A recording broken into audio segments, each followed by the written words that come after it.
And we are live. Good evening, everyone. I just had an amazing time on a podcast with Miss Juanita Kapp, and she would like to fill you in so that you can look forward to seeing this podcast live Monday, is it? Yes, Monday, next Monday. Absolutely. So go ahead with what you'd like to do. Absolutely. I just want to say thank you to you, Jonathan. You know, we had a phenomenal interview on the topic of leadership on my podcast named Meticulous Moments, where we facilitate community upliftments through leadership development. And, you know, we had such a lovely time together. We just wanted to bring you a little bit of maybe a golden nuggets, as I can call them. And I see that we both got the memo. We are both in our blue today. That's right. Got a match. Absolutely, Jonathan. Let's give the audience a few highlights on what we discussed. So we were talking about leadership, and we got to the question about how do leaders avoid burnout. Would you just like to maybe summarize what we discussed there? A great way to avoid burnout is to delegate. Realize that you are not in this alone. Yeah. And I understand that there are a lot of quote unquote one-man bands out there for whatever your industry is.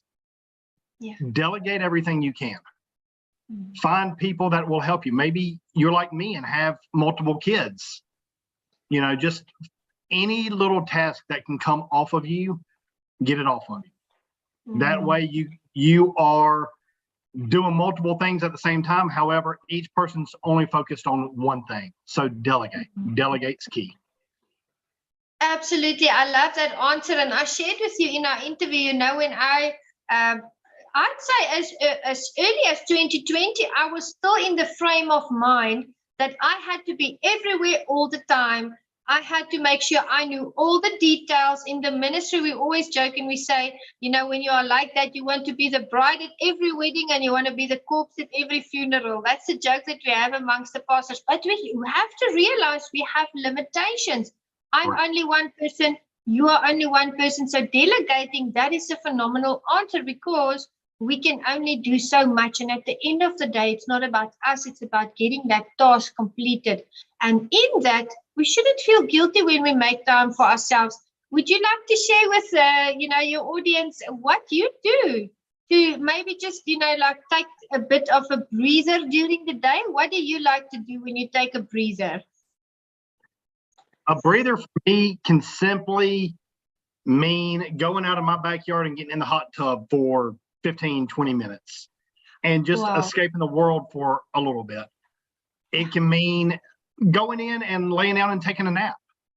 Yes. You know, it's okay to stop. Everybody does not have to work 24 hours a day, especially when you're delegating. But even for the people that are not able to delegate at the moment, take breaks, take time for yourself. Yes. Again, that can look so different for so many people. It may be a 10-minute run on a treadmill.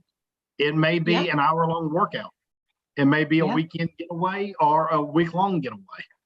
Mm-hmm. Don't feel guilty about taking time for yourself, because if you are not taken care of, you cannot possibly take care of somebody else.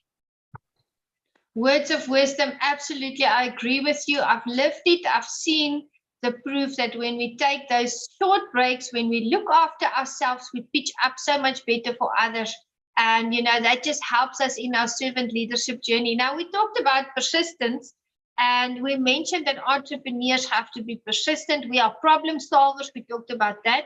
And you shared something amazing that really touched my heart. We talked about God. We talked about faith. And you shared a story of persistence. Would you just reiterate that beautiful story? Because there is a big lesson in there for us to learn today. Persistence is like a bulldog bite. You know, a bulldog sinks their teeth into something, they do not let go. Yeah. That's the thing, is you just keep going. You must start. Everything starts, but you must keep going. Always start with the end in mind. Your journey will change along the way. You think that it's going to be a straight path. I'm here now and I'm going to be successful and it's just going to be a straight path. It's not. It's not. Yeah. So the day to day, it will change at times. However, just keep going and keep going. I have a business that I'm on for over 20 years. It's collapsed on me 3 times. And each time it's been rebuilt, and it's been rebuilt bigger and stronger than the time before. One time was because I had a car accident and I was out of commission for 6 months. And I've been through a divorce. Things just knock you down at times. Yes. So it's just get back up and keep going. Life does happen, without a doubt. Absolutely. And we fall and we rise. And That's we right. don't give up. I think it was Babe Ruth that said, never give up. Never give up, because you're always learning. You're either growing or you're dying. So always continue to learn so that you can continue growing. And the moment you give up is the moment that you failed. Yes. But here's the thing. Oftentimes people look at successful people and say, wow, they have it all. No, what you don't realize is we successful people are standing on a big pile of garbage, because so many thoughts and so many ideas we have, they turn out to not work. So we just put it on the pile of garbage. The thing about a leader is you don't let that garbage weigh you down. You're not under the garbage. You're standing on top of it. For every success, there were many failures that went along with it. It's just, oftentimes don't see those failures. You just see the successes of someone and you think that's all there is to it. But the thing is, you have to keep going. You have to keep climbing that mound of garbage to be successful.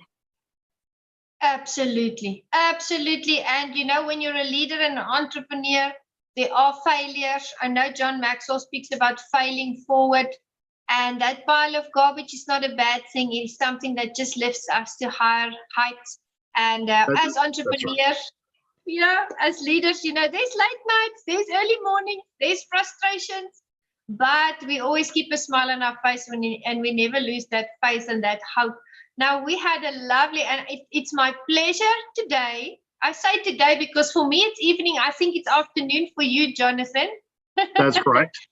Yeah, it's my lovely pleasure today to wish you a wonderful wedding anniversary tomorrow. You should just love and enjoy your day with your beautiful family.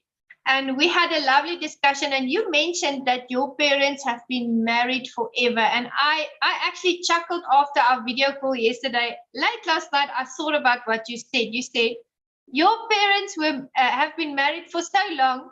You think Jesus was even at their wedding? And I replied, I said, I hope he turned the water into wine. Would you like to talk more about that? My parents have been married 50 years as of this upcoming May. So right now they're at 49 years. Wow. 5 decades is huge for today's day and age. Tomorrow will be my 3rd anniversary. So they're just a little bit ahead of me. And obviously they would be ahead of their child. That's just kind of the way that it works. But, to anytime that I see somebody that has longevity in their marriage, I really like to ask, what is the secret to keeping it together? And depending on the person, depends on the answer that you're going to get, because there's no one right or wrong answer.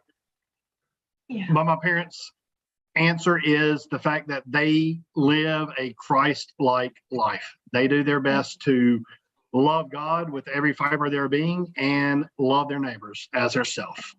Just loving everybody. Yeah. Wonderful, wonderful. And there is the proof, they focus on God. They don't focus on the broken world, on the things that are going wrong. They focus on each other.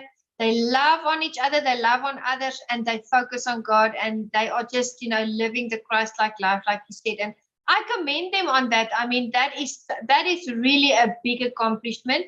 And, just God bless you and your family, Jonathan. Thank you so much for doing this with me. I had a wonderful time, and I feel like I've made an amazing new friend. Thank you so much.